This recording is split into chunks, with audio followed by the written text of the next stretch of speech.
Sabi ng Pangulong Bongbong, walang blanco kasi yung GAA may pinakikita at pwede naman kanyang kumparahin yung page sa sinasabi yung blanco at saka yung page sa GAA, tabi mo ng 400 pages 400, edi wala na nga, tama nga naman, walang blanco. Kasi sa GAA na pinirmahan na ng Pangulong Bongbong. Nung naging GAA, maaaring wala na yung blanco. Yun na nga po, wala na yung blanco. Kaya lang nananatili, halimbawa yung various infrastructure projects. Mabigat yun. Yun talaga. Ako kinukonsider ko, blanco pa rin yun. Bagamat may mga nakasulat kung sa pahina. Wala nga various infrastructure projects. Para saan yun? Ayun ata, hindi ata nawala yun. Yung blankong-blanco talaga yun. So hindi pwede yun. Wala, kasi kailangan merong item by item. Yun ang ano natin. Kung walang hindi mo sa budget mo sa bahay, sasabihin ng asawa mo, ito yung budget ko ngayon. Opo. Ultimong ano doon ultimong asin nakalagay doon. Ito yung ating bayarin ngayon, ito yung ating spending. Kuryente, tubig, kung ano kapag naglagay ka ng miscellaneous, sabi niya gano'n, mas malaki pa sa sa kabuuan ng budget. sa kabuuan ng pinagsama mo na yung pagkain, kuryente, tsaka yung miscellaneous, ang dami, kukwestiyonin mo yung asawa mo. Nga naman. Hindi mo naman kukwestiyonin, sasabihin mo lang, darling, para yatang mas malaki itong miscellaneous. Para saan ba ito? Pambiling make-up. Pwede nyo naman pag-usapan. Pambiling make-up yan at saka pampaganda. Di ba? Pambili ng bag ito, pambili ng kung ano-ano. Sana isang araw, merong isang kababayan natin na pumunta sa Korte Suprema, questionin niya yung BICAM. Wala ito sa saligang batas. Dito nang gagaling itong mga hiwaga na ito. Kasi marami pinag-usapan sa plenaryo ko nung GAB na pumapasok pagdating doon sa BICAM Pagka pinirmahan ngayon yung conference report, magpiprint na sila ngayon base doon sa ginawa sa... Yung BICAM ang mananaig. Yun ay magiging GAA pag pinirmahan ng Pangulo. Ayun. Pero walang question doon kung halimbawa, blanco na ibinigay sa Pangulo at nilagyan na lang nila, pwede yun? Palagay mo, inalis na yung blanco pero sinulatan. Hindi na akda yun ng Congress Akda lamang kung sino yung gumawa. Kaya ang sinasabi ko, alisin na natin yung conference na yan. Kasi sa saligang batas, ang Senado, wala siyang kapamahalaan against the House of Representatives. Maganda to. Speaking through experience. Mas makatotohanan May kanalaman po ito sa GAA. General Appropriations Act. Kasi sabi dating congressman ba itong si Ungab? Dating appropriations. Chairman, Committee on Appropriations yan. May mga blank items daw sa BICAM report. Na paano daw makukumpleto yung GAA kung may mga blank items? Pinabulaan na naman ng Malacanang, lalo na ng Pangulo, ni Secretary Bersamin, mismo na Pangulo, hindi po pwedeng may blanco sa GAA. Hindi po pwedeng bawal yan. At wala sa kasaysayan na nagkaroon tayo ng GAA na may blanco. Paano ba ito? Alam mo, pwede natin i-reconcile yan Yun, yan. Iisa lang ang totoo. Yes.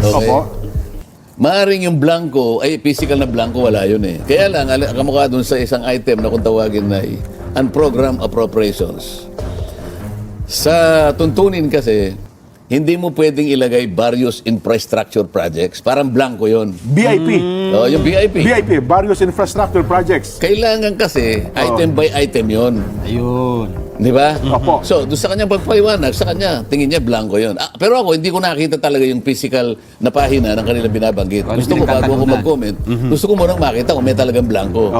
Ako, opinion ko lang, na kaya nila sinasabing blanco yun, bagamat hindi ko nakita, baka nga naman may blanco Kasi kung may blanco nga naman, mali yun. Kaya lang kung walang blanco, kapag nilagay mo various infrastructure projects, kahit walang blanco pa rin yun. Parang blanco nga naman yun, Kasi kinakailangan mong i-itemize Open yun. Pagdating sa budget, hindi po pwede na walang... Kumbaga nagtatanim ka ng halaman dyan, meron kang paso. Bawat isang halaman may paso. Specific talaga dapat. Specific ang itatanim mo dyan. Pag wala kang paso, hindi ka pwedeng magtanim. Mamang problema yung ano dyan sa'yo. Teka lang po, liwanagin nyo nga, ano bang kaibahan ng GAA, General Appropriations Act, at saka ng GAB, General Appropriations Bill? Ano ba yung GAA as in GAA, at saka yung GAB, GAB? Hindi, nagsimula yung GAB dun sa NEP. Expenditure Program. Yung National Expenditure Program, ito yung proposal ng Executive Department. Ito yung sinasabit sa inyo. Kasi siya yung coordinator, yan nga yung sinasabi natin. Okay. So lahat ng sangay, ibibigay sa Executive Department. Nilalagom niya yun. Pati Supreme Court, magano. Pati yung Congress, ilalagom ngayon. Yun ang NEP. Pagkatapos ng kanyang, yung kanyang privilege, yung SONA, mga ilang araw mula pagkatapos ng SONA, official niyang isasubmit yun. Yun ang basis ng deliberation. Okay. So pag nag-deliberate ngayon ang Congress, both houses, yung NEP na yon, siyempre nasa kanilang pagtaya kung ito. Yeah. Yun na ito na yung General Appropriations Bill. Magiging bill siya. Yun yung GAB, GAB. Oo, deliberation ngayon. Ayun. Kasi magano kami ng sarili naming version eh. Opo. Imbes na NEP, General Appropriations Bill na. Ito yung subject matter ng plenary debates. Aha, Di ba nung ako'y nagpasya na magtatanong ako. Yung unang araw. Na hindi na kayo pinayag yung ano. Isip-isipin mo naman, general principles lang Opo. ang subject matter nung araw na yun. Kasi gusto kong mag-take advantage. Nandun yung ating economic cluster, nandun yung ating NEDA-GEN, Opo, yan. nandun ang ating Department of Finance, nandun ang ating DBM. Department of Budget and Management, Yan, nandun po. din ang Central Bank. Para lang malaman ko, yung mga estimate na sinabi nila na yung kahirapan kanya pagdating ng ganito 2028 ay one digit na lang. Aha. Gusto kong malaman paano mapupunta sa one digit sapagkat napakarami kong tinitingnang issue na magiging alanganin para makamit mo yun. Opo. So gusto kong makasiguro. At pagkatapos, yung isa pang target nila na ang ating bansa by the end of BBM's administration, ma-classify na tayong high middle income country. Aha. Na ang karamihan na sa mga bansa ng ASEAN gumraduate na doon. Opo. Kasi ngayon middle income tayo eh. Aha. Low middle income Low tayo. middle income. Hindi high. Aha. Nagpalista ko ngayon na gusto ko pong magtanong ng ilang bagay para maklarify po yung mga bagay-bagay na iniisip ko. Opo. Aba isang batalyon ng sumabat sa akin. Sabi niya kung Oo. ipagpaliban mo na muna kasi alam mo meron tayong tagubilin eh. May hinahabol kayong ano eh. Ano nga akong tagubilin? Hindi ba ako... Ang dami namang nangyari na sa maraming pagkakataon, nakakapagtanong naman ako, di ba? Bakit tayo nyo kung pagtanungin ngayon? Oo. Makipag-usap ka muna nga niya kay majority leader. Oo. Nasaan kaya ko yung tuntunin na bago ako magtanong palistahan lang naman. Yun na nga po. Yun na nga, may billing. O saan ka nakakita ng tuntunin na yan? Isipin mo, 6.3 trillion pesos, hindi ka man lang makapagtanong, general principles lang dyan. Okay. Wala pang ahensya eh. Wala pang opisinang involved. General principles. Opo. O yun, kaya sana ko pwedeng magtanong, sabi ko, sa Office of the Vice President. Welcome na welcome kapag tatanungin mo Office of the Vice President. Yun lang Pero po yung kabubuan ng ng budget, Hindi pwede. Hindi pwede. Aha. Bilin. Ayun. So, andun po, National Expenditure Program.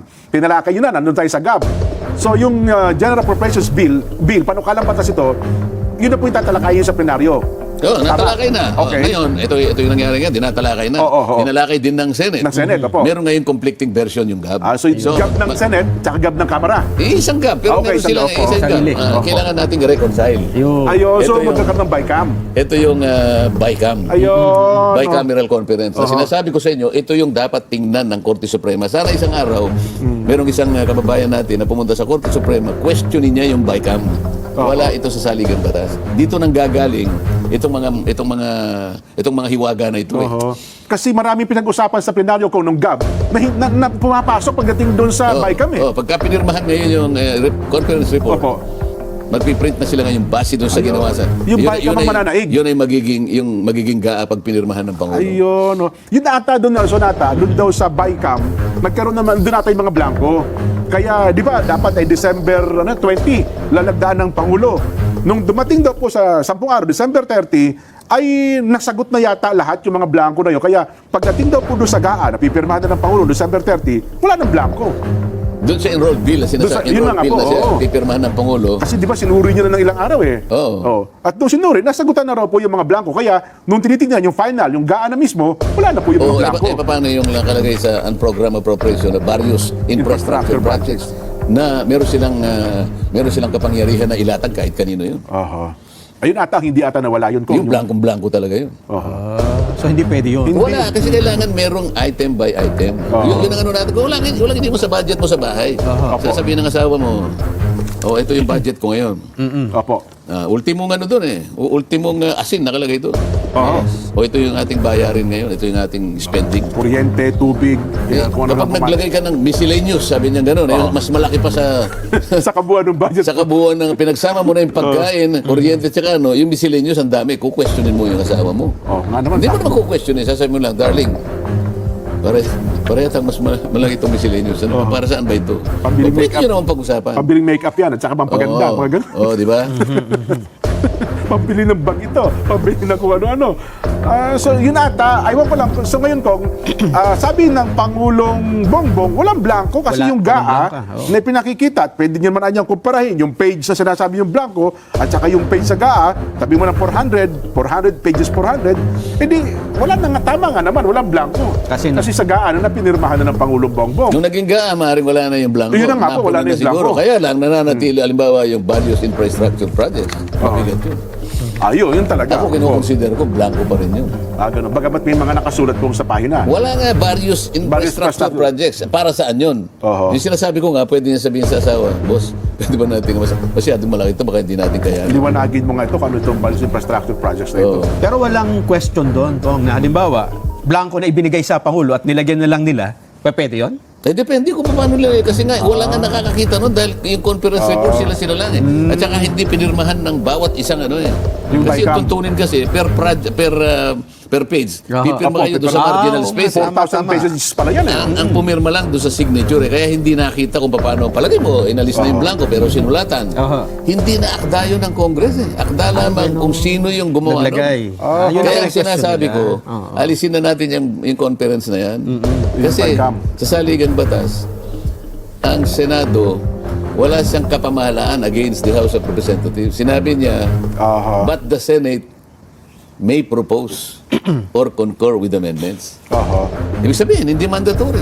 Opo. Mag-propose ka lang. Ibig sabihin, kung ayaw ng House, ito yung amin. Eh, nakalagay sa Constitution, may propose ka lang eh. Hindi naman, sana nakalagay, but the Senate Yun. shall impose. Iba Direkta, iba yun. yun. Iba yun. Oho. Meron siyang kapangyarihan ngayon na mag-impose siya ng ano mang gusto niyang ipalit doon sa mga naunang pagtalakay.